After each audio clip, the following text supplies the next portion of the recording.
조용하던 여성의 집에 찾아가 사제 폭발물을 터뜨린 20대 남성이 경찰에 붙잡혔습니다. 이 남성은 평소 좋아하던 여성이 자신을 만나주지 않자 사제 폭발물을 가지고 여성의 집까지 찾아간 겁니다. 점점 지능적으로 변해가고 있는 스토킹 범죄를 파헤쳐봅니다.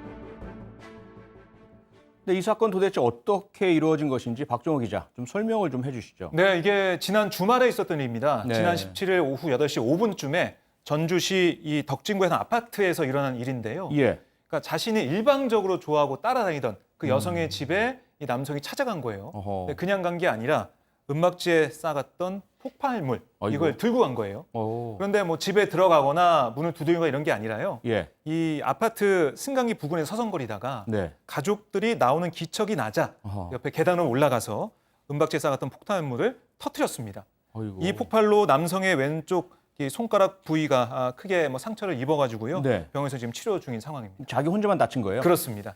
아니 그런데요, 백성문 변호사, 네. 이번 일이 처음이 아니라면서 이 남성이 뭐 그 전에도 자신과의 교제를 허락해주지 않으면 극단적 선택을 하겠다, 뭐 이런 협박을 일삼았다면서요? 그러니까 이 여성과 이 여성의 뭐 부모에게 네.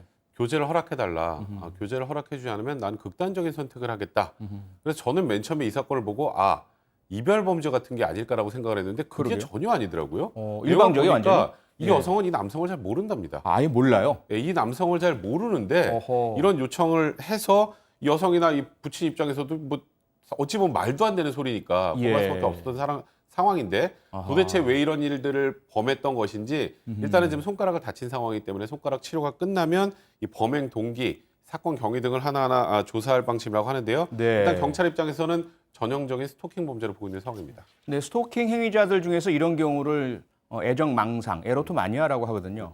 그렇죠. 상대방은 전혀 모르는데 일방적으로 자기 혼자 둘 간에 애정이 있다라고 망상을 하는 경우인데 상당히 위험합니다. 그렇죠. 또 이런 경우에 가장 중요한 것이 피해자에 대한 보호 아니겠습니까? 그런데 피해자에 대한 보호 조치가 별로 없었다면서요? 그렇죠. 지금 그런 부분도 굉장히 어찌 보면 문제가 좀 되는 게 네. 그 전에 이런 말과 행동을 반복했지만 직접적인 위해를 가한 건 없었던 상황이니까 아. 직접적인 위해나 직접적인 내가 이걸 하다 이런 것을 거부하다가 네. 뭐 내가 진짜 저쪽으로부터 신체 위해를 당할 수 있겠구나 그런 정도의 상황은 아니었다 보니까 이런 것 같고요. 네. 또 아시겠지만 우리 스토킹 관련해서는 처벌이 거의 없다 마찬가지 아니겠습니까? 그렇죠. 경범죄 처벌법으로 이루어지다 보니까 네. 그런 부분들에 좀 허점이 있었던 게 아닌가 싶습니다. 예.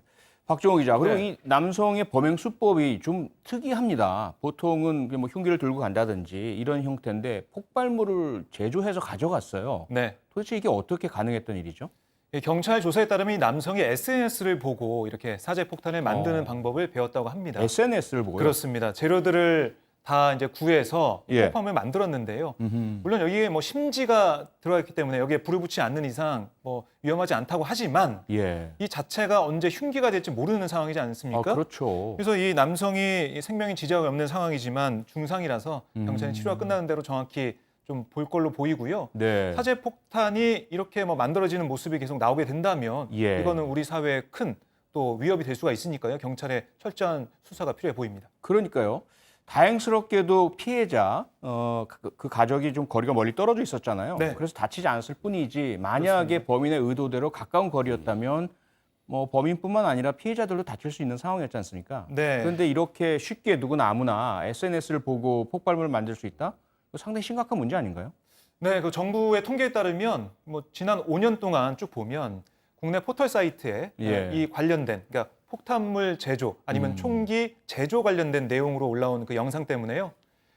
그만 내려라 시정 조치 내린 게 한 200건 정도 된다고 해요. 예. 연마다. 어허. 그리고 이게 보면 사실 이 폭발물을 제조 방법을 인터넷에 올리게 되면 예. 징역 2년 이하 또는 500만 원 이하의 벌금형이 처해지게 됩니다. 아. 하지만 이거는 이 국내에 있는 영상이나 이런 걸 올렸을 때 네. 바로 뭐 알게 되는 거잖아요. 예, 예. 외국에서 올린 그런 영상이나 아니면 네. 제조 방법 이런 것들은 사실 처벌하기 쉽지가 않고요. 아하. 뭐 IP 추적이나 이런 걸 통해서 막을 수는 있다고 하지만 이게 쉽지 예. 않은 상황입니다.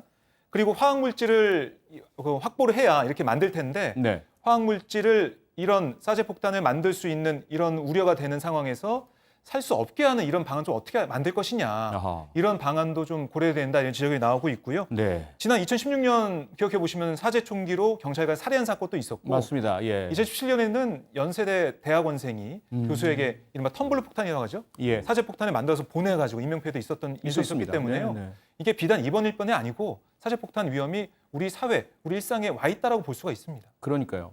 지금 이런 범죄를 보면 앞서 백성문 변호사가 이별 범죄 아닐까 생각을 하셨다고 했는데 그 이별 범죄일 경우에는 가장 큰 게 소유욕, 그렇죠? 그리고 거절 당한 데 대한 또 뭐 무시받았다는 느낌 이런 걸 견디지 못하는 심리적 문제인데 뭐 사건들 많이 보시잖아요. 이 사건은 어떻게 보세요, 범인의 심리? 그러니까 보통 지금 이렇게 뭐 극단적인 선택을 하겠다 이렇게 소위 말하는 협박을 하는 건 대부분 피해자가 연민의 정을 느끼고 자기를 만나주거나 사귀어주기를 바라는 그런 심리라고 보통 얘기를 하고 네네, 실제로 뭐 사귀는 사이에서도 이런 행동을 하는 사람들이 있다고 하거든요. 예. 근데 이제 문제는 여기서 거절하면 끝이 아니잖아요. 그렇죠. 여기서 거절하면 끝이 아니라 이게 그렇습니다. 점점 강력 범죄로 진화할 개연성이 있는 것이고 예. 이번 사건도 물론 본인이 직접 불을 붙여서 본인 손에 상해를 입었지만 예. 더 나아가서 이 피해 여성이나 피해 여성 부모에게 위해를 가하는 쪽으로 갔으면 어떻게 됐겠습니까? 그러니까. 이제 지금 그래서 심각하죠. 물론 경찰에서는 폭발물 사용죄 적용 여부를 검토해 본다고 하는데 이제 폭발물 사용죄는 다른 사람의 생명이나 신체에 위해를 가하고 네. 이런 경우에 성립을 하는데 이게 지금 자해이기 때문에 어허. 폭발물 사용죄가 적용되기 지금 좀 어려운 상황이 아닌가. 근데 굉장히 아찔한 상황이었습니다. 네.